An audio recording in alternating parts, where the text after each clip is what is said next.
Saan galing tong bulaklak na to? Ang ganda, ah. Maganda ba, Elfino? Gusto mo ba itong ibigay sa kaibigan mong tao? Ha?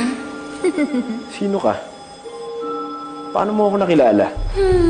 Matagal na kitang pinagmamasdan at nakikita ko kung paano ka nag-aalala sa kaibigan mo si Princess. Alam kong gusto mo siyang tulungan. Alam mo, Elfino, mahihirapan ka kung duwende ka lang. Mas matutulungan mo siya kung tao ka. Ako maging tao? Imposible yata yun. Wala namang imposible sa taong nagmamahal. Sino ka ba talaga? Elfino!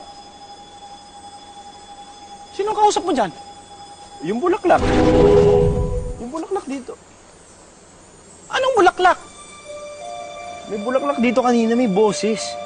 Kulay lila, pero parang mas malaki pa siya sa lila eh. May boses ng babae na malamig, mapanghalina. Pero kahit boses pa na, nakakatakot siya eh. Nako, sinasabi ko na nga ba eh. Si Barang yun! Parang? Yung mangkukulam na duwende?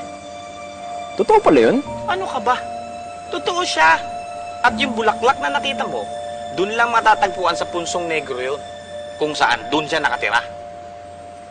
Ang tanong, bakit siya nagparamdam sa'yo? Ano sabi niya? Sabi niya na mas matutuwa daw si Princess kung naging tao ako. Bakit gusto mo maging tao? Hindi. Masaya na ako sa pagiging duwende ko. At kahit duwende lang ako, nakakatulong pa rin ako kay Princess sa sarili kong paraan.